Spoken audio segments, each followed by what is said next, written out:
दोस्तों नमस्कार, शुभ प्रभात। मैं एक बार फिर आपके सामने उपस्थित हूँ एक नए प्रश्न संग्रह के साथ। आज के इस प्रश्न संग्रह का विषय है 6ठी शताब्दी ईसा पूर्व धार्मिक आंदोलन। इसके अंतर्गत हम बौद्ध धर्म से संबंधित महत्वपूर्ण प्रश्नोत्तरी को देखेंगे। तो दोस्तों, वीडियो को शुरू करने से पहले आपसे गुजारिश है कि जिन दोस्तों ने इस वीडियो को लाइक नहीं किया वे वीडियो को लाइक करें, साथ ही चैनल को सब्सक्राइब कर बेल आइकन दबाएं, जिससे हमारे सभी वीडियोस के नोटिफिकेशन आपको सबसे पहले प्राप्त हो सकें। साथ ही इस महत्वपूर्ण वीडियो को अपने दोस्तों के मध्य शेयर करना बिल्कुल ना भूलें, जिससे वे भी इस महत्वपूर्ण वीडियो को देखकर इसका लाभ उठा सकें। तो चलिए दोस्तों, अब शुरुआत करते हैं। प्रश्न क्रमांक 1, महात्मा बुद्ध का जन्म कब हुआ था? इस प्रश्न का सही जवाब है 563 ईसा पूर्व में लुम्बिनी कपिलवस्तु में। प्रश्न क्रमांक 2, महात्मा बुद्ध ने किस स्थान पर अपना पहला धर्म उपदेश दिया था? इस प्रश्न का सही जवाब है मृगदाव सारनाथ में। प्रश्न क्रमांक 3, मृगदाव सारनाथ में गौतम बुद्ध के द्वारा दिया गया पहला उपदेश किस नाम से जाना जाता है? इस प्रश्न का सही जवाब है धर्म चक्र प्रवर्तन। मृगदाव में गौतम बुद्ध द्वारा दिया गया पहला उपदेश धर्म चक्र प्रवर्तन के नाम से जाना जाता है। प्रश्न क्रमांक 4, गौतम बुद्ध की माँ किस वंश से संबंधित थी? इस प्रश्न का सही जवाब है कोलीय वंश से। गौतम बुद्ध की माँ कोलीय वंश से संबंधित थीं। महात्मा बुद्ध के नैतिक नियम संबंधी प्रवचन कहाँ पर संकलित हैं? इस प्रश्न का सही जवाब है सुत्त पिटक में। सुत्त पिटक में महात्मा बुद्ध के नैतिक नियम संबंधी प्रवचन संकलित किए गए हैं। प्रश्न क्रमांक 6, बुद्ध की मृत्यु के बाद प्रथम बौद्ध संगीत की अध्यक्षता किसने की? इस प्रश्न का सही जवाब है महाकश्यप ने। महाकश्यप ने बुद्ध की मृत्यु के बाद प्रथम बौद्ध संगीत की अध्यक्षता की। प्रश्न क्रमांक 7, प्रथम बौद्ध संगीत का आयोजन कब और कहां पर हुआ? इसके अध्यक्ष कौन थे? इस प्रश्न का सही जवाब है 483 ईसा पूर्व में प्रथम बौद्ध संगीत का आयोजन राजगृह में हुआ। इसके अध्यक्ष महाकश्यप थे, जबकि शासक अजातशत्रु था।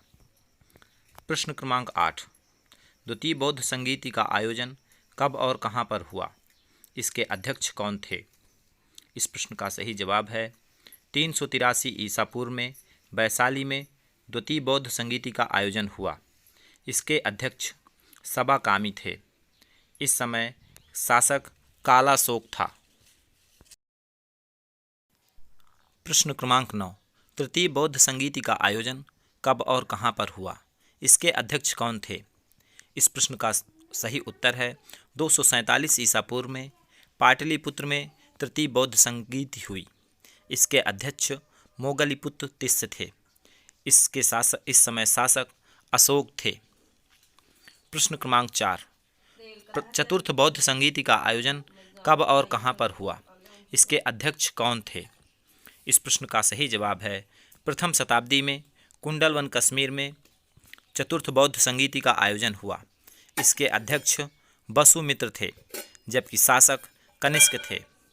अर्थात चौथी बौद्ध संगीति कनिष्क के समय में वसुमित्र की अध्यक्षता में कुंडलवन कश्मीर में संपन्न हुई।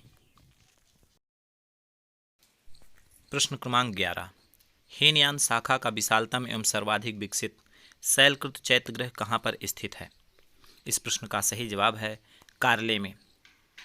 हीनयान शाखा का विशालतम एवं सर्वाधिक विकसित शैलकृत चैत्यगृह कार्ले में स्थित है।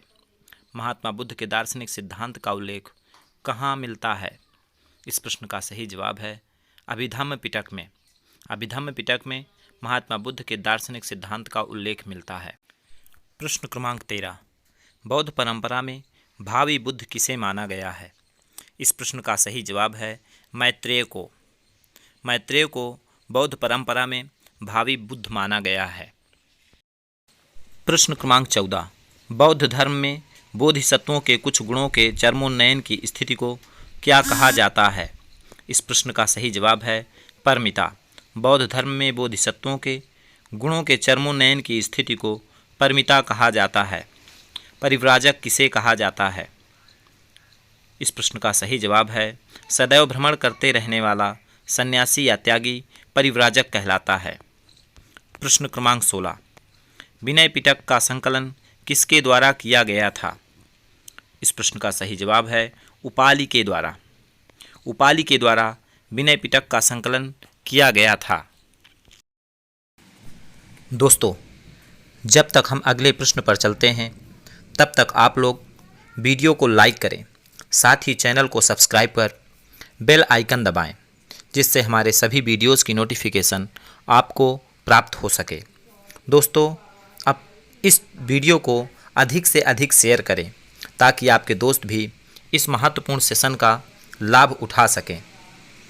दोस्तों, आपके वीडियो को लाइक करने से और चैनल को सब्सक्राइब करने से हमें और मेहनत करने की प्रेरणा मिलती है, जो हमें और अच्छा करने के लिए उत्साहित करती है। चलते हैं अगले प्रश्न की ओर। प्रश्न क्रमांक 17। महात्मा बुद्ध के उपदेश किससे संबंधित हैं? इस प्रश्न का सही जवाब है महात्मा बुद्ध के उपदेश आचरण की शुद्धता और पवित्रता से संबंधित हैं। प्रश्न क्रमांक 18। बुद्ध के जीवन काल में ही संघ का प्रमुख कौन बनना चाहता था? इस प्रश्न का सही जवाब है देवदत्त। बुद्ध के जीवन काल में ही देवदत्त संघ का प्रमुख बनना चाहता था। प्रश्न क्रमांक 19। नवनालंदा बिहार किसके लिए प्रसिद्ध है? इस प्रश्न का सही जवाब है पाली अनुसंधान संस्थान। पाली भाषा अनुसंधान के लिए नवनालंदा बिहार प्रसिद्ध है। प्रश्न क्रमांक 20। बौद्ध धर्म दर्शन के लिए प्रसिद्ध नालंदा विश्वविद्यालय की स्थापना किसने की थी? इस प्रश्न का सही जवाब है कुमारगुप्त ने। बौद्ध धर्म दर्शन के लिए प्रसिद्ध नालंदा विश्वविद्यालय की स्थापना कुमारगुप्त ने की थी। प्रश्न क्रमांक 21। बुद्ध की खड़ी प्रतिमा किस काल में बनाई गई? इस प्रश्न का सही जवाब है कुषाण काल में। कुषाण काल में महात्मा बुद्ध की खड़ी प्रतिमा बनाई गई। प्रश्न क्रमांक 22। त्रिपिटक क्या है? इस प्रश्न का सही जवाब है महात्मा बुद्ध के उपदेशों का संग्रह।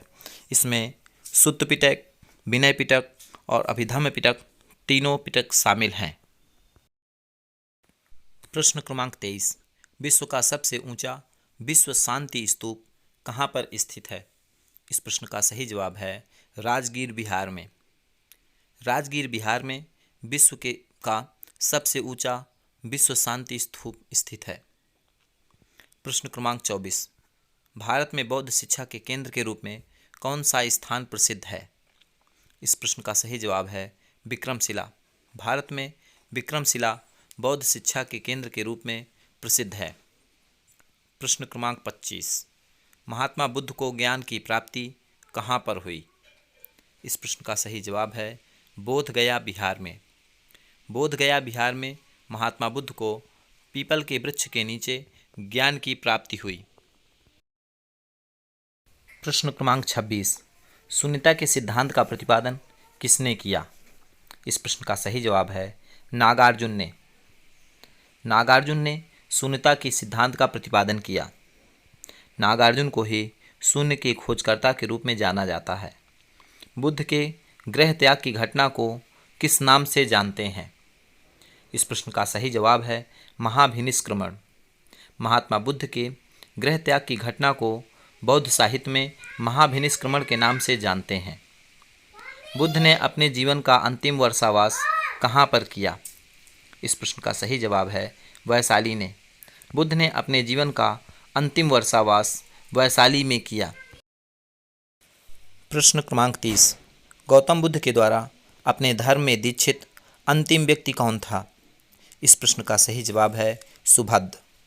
गौतम बुद्ध के द्वारा अपने धर्म में दीक्षित अंतिम व्यक्ति सुभद्र था। प्रश्न क्रमांक 31। प्रथम शताब्दी ईस्वी में किस भारतीय बौद्ध भिक्षु को चीन भेजा गया था? इस प्रश्न का सही जवाब है नागार्जुन को। नागार्जुन को प्रथम शताब्दी ईस्वी में चीन भेजा गया था। प्रश्न क्रमांक 32, किस बौद्ध ग्रंथ में संघ जीवन के नियम प्राप्त होते हैं? इस प्रश्न का सही जवाब है विनय पिटक में। विनय पिटक में संघ जीवन के नियमों का संग्रह प्राप्त होता है। प्रश्न क्रमांक 33, गौतम बुद्ध के पिता शुद्धोधन कहाँ के राजा थे? इस प्रश्न का सही जवाब है कपिलवस्तु के शाक्य गण के राजा थे। शुद्धोधन कपिलवस्तु के शाक्य गण के राजा थे। प्रश्न क्रमांक 34, कौन सी भारतीय लिपि दाईं ओर से बाईं ओर लिखी जाती थी? इस प्रश्न का सही जवाब है खरोष्टी लिपि।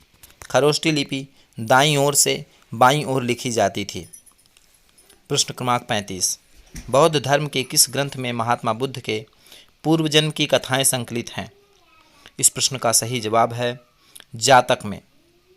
जातक में महात्मा बुद्ध के पूर्व जन्म की कथाएं संकलित की गई हैं। प्रश्न क्रमांक 36, बौद्ध पिटकों की रचना किस भाषा में हुई?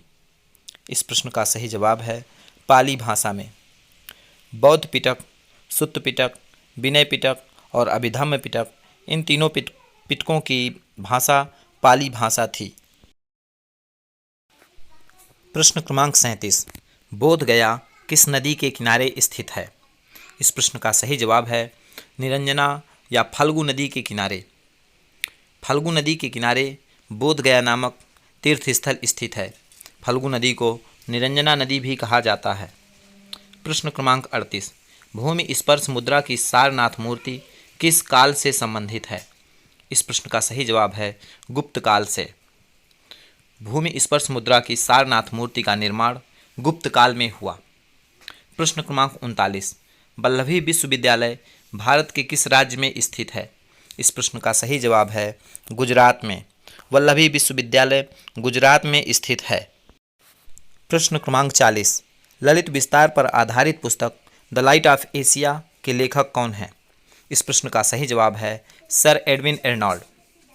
सर एडविन एर्नॉल्ड ने ललित विस्तार पर आधारित पुस्तक द लाइट ऑफ एशिया की रचना की। दोस्तों, वीडियो के अंत में एक बार फिर आप लोगों से गुजारिश है कि जिन दोस्तों ने अभी तक वीडियो को लाइक नहीं किया वे वीडियो को लाइक कर चैनल को सब्सक्राइब करें। साथ ही नोटिफिकेशन प्राप्त करने के लिए बेल आइकन दबाएं, जिससे हमारे सभी वीडियोस के नोटिफिकेशन आपको सबसे पहले प्राप्त हो सकें। अपनी राय से हमें अवगत कराने के लिए कमेंट करें। अब लेते हैं आपसे विदा और फिर मिलते हैं अगले वीडियो में। तब तक बने रहिए अपने चैनल में। अपना ख्याल रखें। नमस्कार, जय हिंद, वंदे मातरम।